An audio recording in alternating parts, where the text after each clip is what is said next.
The close push is one of the most useful and expressive moves we can do, and there are good reasons to use it in most scenes. It's tempting to do slow pushes as often as possible because of the production value, but it's when we stick to motivated pushes that we bring out the story. Most people choose when to push intuitively, but we'll try to put words to that by suggesting that close pushes are for meaningful moments. Most of what goes on in a scene is, of course, not a meaningful moment. Here the red man is talking about something that has no meaning at all, maybe the pizza he had for lunch.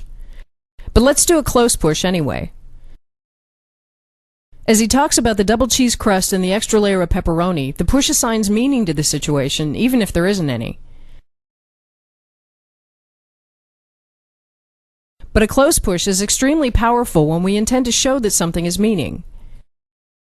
As we push in on the man, we know that whatever's happening has special meaning, something is important or significant, or that something is going on, even if we don't know what it is.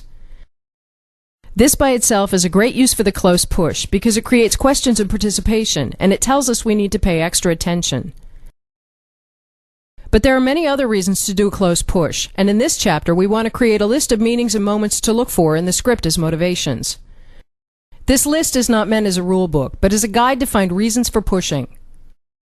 We'll look at 11 meaningful moments, which are focus, tension, significance, consequence, opening up, taking in, trying to understand, realizing, trying to decide, resolve, and anticipation.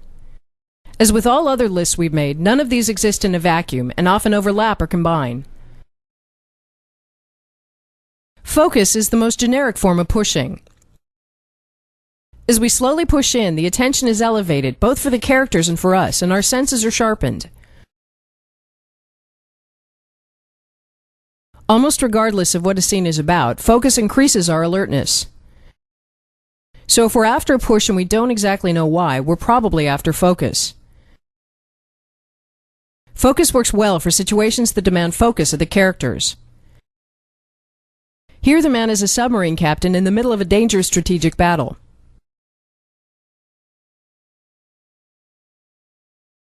Tension is similar to focus in that it involves heightened awareness. Here the characters are trying to shut down a leaking nuclear reactor. As we cut between 4 simultaneous pushes, we're compressing the space between us and the characters, and we feel the pressure they're under. Tension works for any situation where there's emotional or mental struggle. Here the woman is struggling with conflicted emotions about a relationship.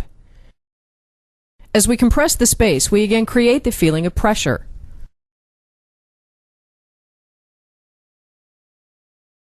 Significance shows that something has a great deal of meaning. Here the woman is giving a speech about something that means a lot to her. As she talks about how many children are suffering from a certain disease and how easily we can help them, we feel how important this is to her. From a more technical blocking perspective, significance simply tells us that something is an important bit of information. Here the man leaves and we push in on a document he's forgotten, and since we're pushing, it must be significant. Consequence is about the seriousness of a situation or the potential far-reaching impact something will have.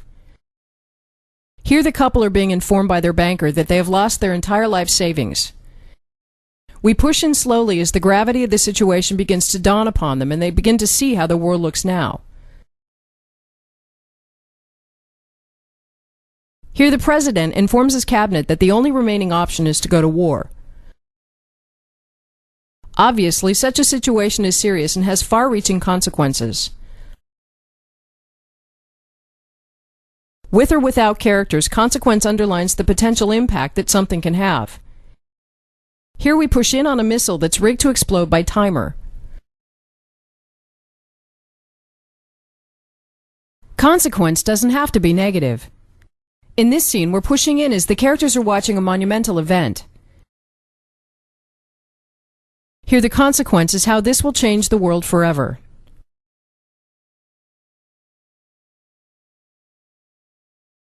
Opening up is when a character opens up emotionally or mentally. Here the man begins to open up about his deeper feelings. As he makes himself vulnerable, we push in slowly.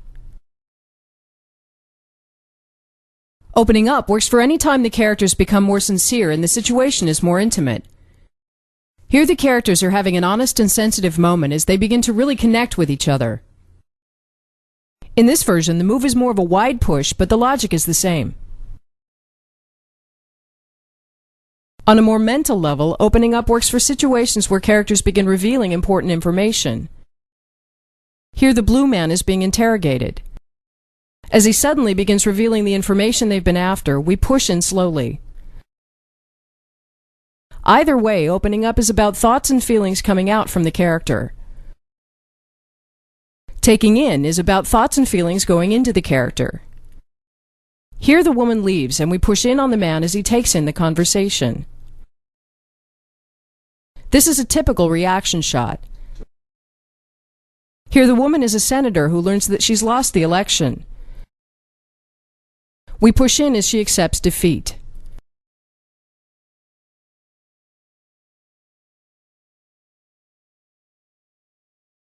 Taking in again works for any situation where a character is feeling.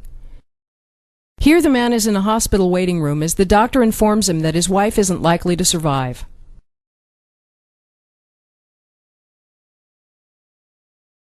Another very obvious use for taking in is when characters are listening. Here the characters are watching a courtroom proceeding. The slow track more directly creates the feeling of listening than a locked reaction shot would.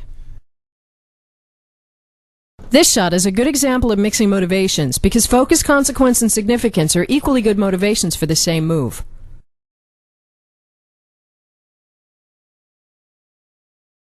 The last 5 motivations are really steps in the decision-making process. Starting with trying to understand, a detective investigating a murder is trying to piece together a complex case. On an emotional level, trying to understand is about trying to find meaning and sense in a situation. Returning to the man in the hospital, his wife might have been run down by a drunk driver. We push in as he tries to understand what the meaning is.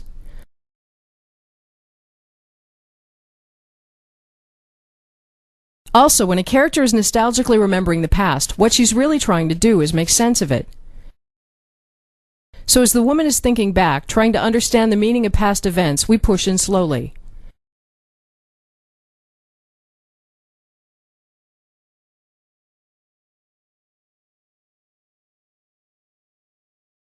Again, trying to understand is excellent for reaction shots. Here the man has been behaving oddly. When he walks out, we push in on her as she stands puzzled.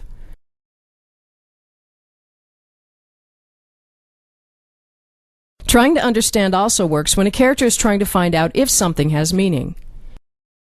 Here the man hears his colleague say something that rings a bell. He walks over to get more information. Where trying to understand is about trying to find meaning, realizing is the moment of breakthrough. Here the detective is given a casual bit of information which happens to be the last piece he needs to solve the puzzle. Here the woman is telling the red man what his friends are saying behind his back. He suddenly sees everything in light of this new meaning.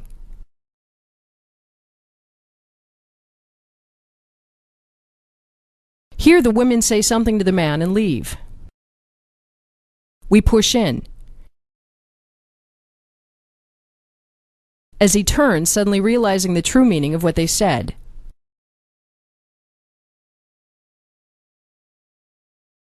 Separate from the characters, we might be the ones realizing. In the same shot as before, the man rushes out. We suddenly hand off and push in on an important document he's forgotten. We might also be realizing something about a character. In the story, the man in the suit has been cruel, but as he forecloses his friend's house and takes joy in it, we realize just how mean he is. Trying to decide is when a character has all the facts and needs to make a choice. Here we push in as the man tries to decide whether or not to quit his job and follow his dream.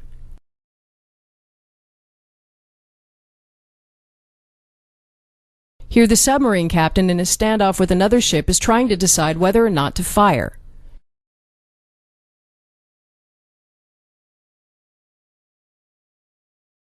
Resolve is when a decision is made. The classic use for this is when a character rises to the occasion. Here the man talks about how he's going to stand up to the fat cats in Washington. The push shows his conviction. Here an army captain is preparing his soldiers for war.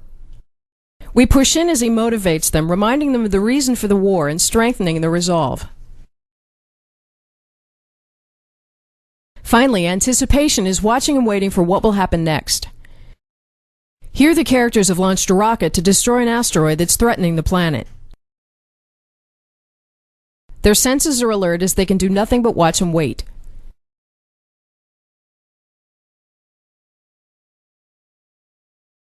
Here, the parents of a kidnapped child have decided to give the kidnappers the money and are waiting for answers on the exchange. At this point, nothing they do can change the outcome.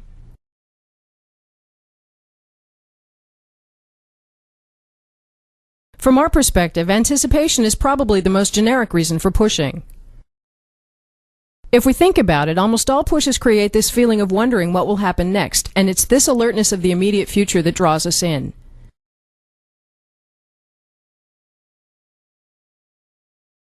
So the next thing we need to look at is how the track angle and speed affects the push. A track that is angled directly on the character brings a sense of clarity. But even for direct pushes, it's best to angle the track slightly to get parallax so the move feels like a zoom.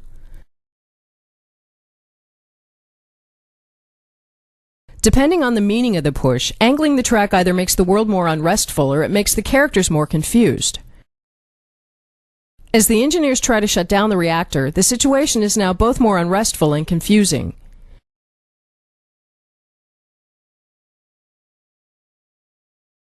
As the detective has a realization, a direct push makes the realization appear clear. But as we angle the track, the detective has a much more vivid eruption of thoughts, becoming clear at the end. Regardless of the meaning of the push, angled track shows increased mental or emotional activity. As we push in on the man opening up, the angled track amplifies the drama.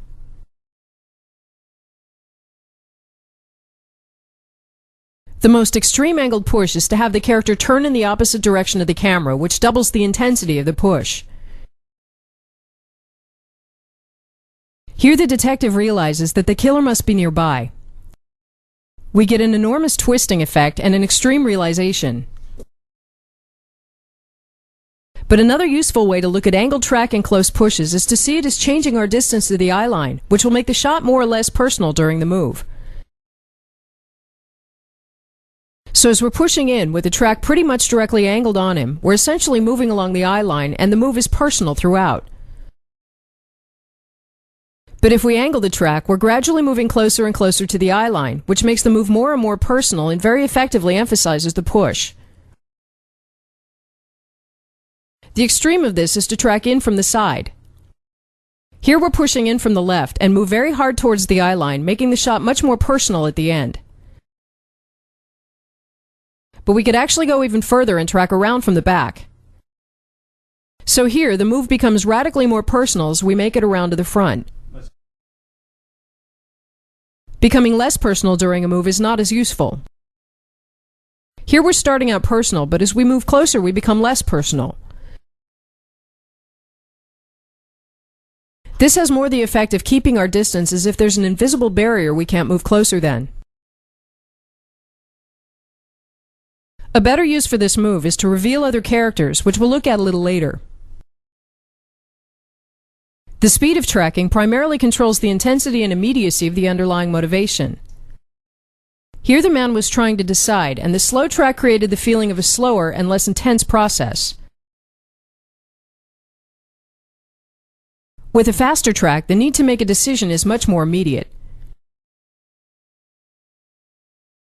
To do the same with another motivation, here the man was realizing, but with a slow track it was a gradual and unfolding process.